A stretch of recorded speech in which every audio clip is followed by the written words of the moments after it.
So the Renaissance was basically this period of history. You can see that there's lots of overlap, right? So there's lots of different things happening during this time, lots of different thoughts and ways of thinking that were emerging because of everything that was happening, right? Discovering new land.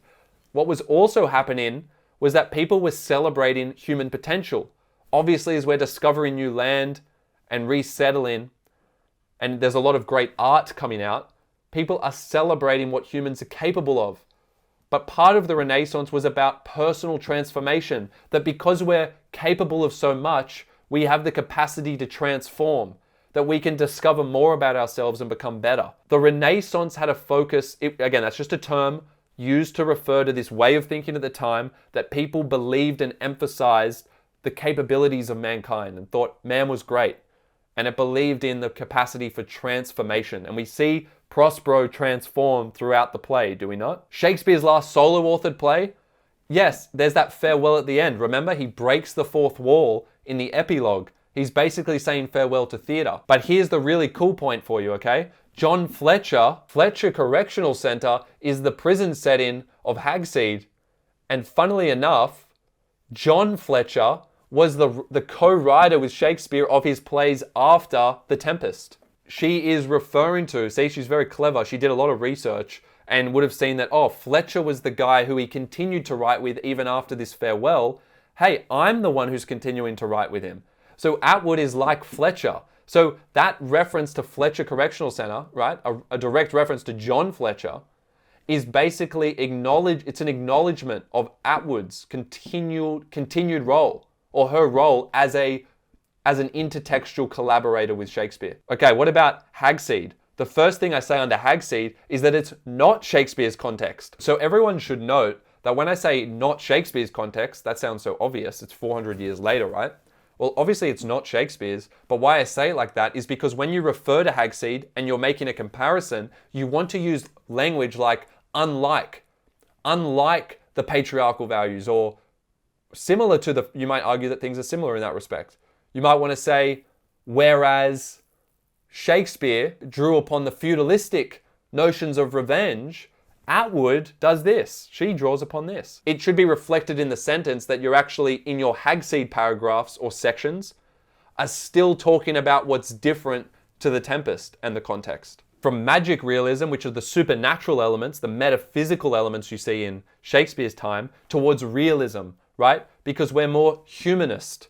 And that ties in with the secular point, right? So humanism is about how humans are at the center of everything, not God.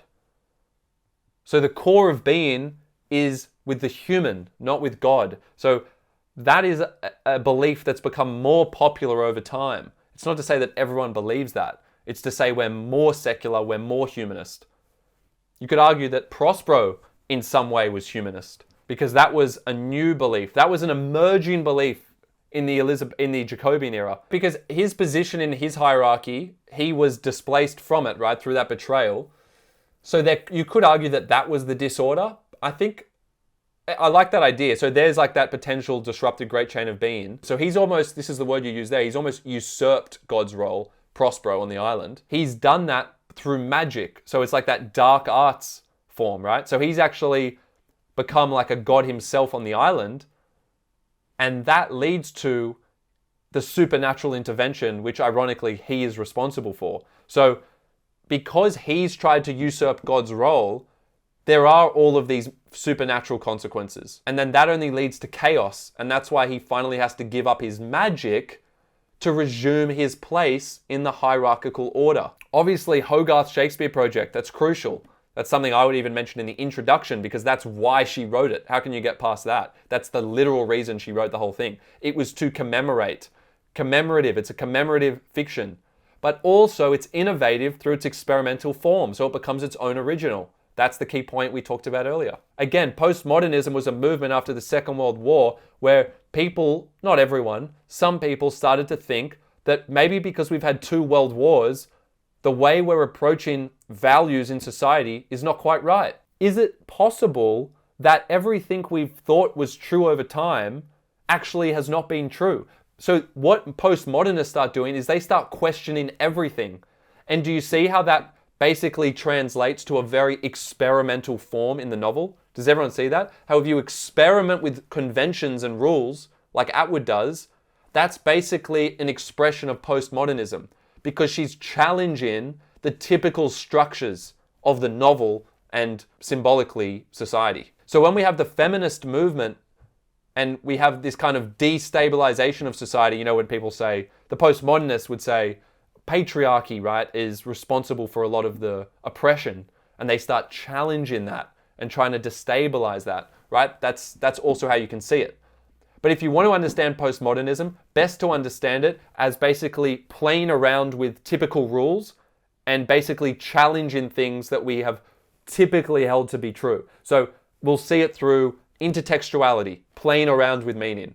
Metatextuality, playing around with the perception of reality through all of these layers. Unreliable narration.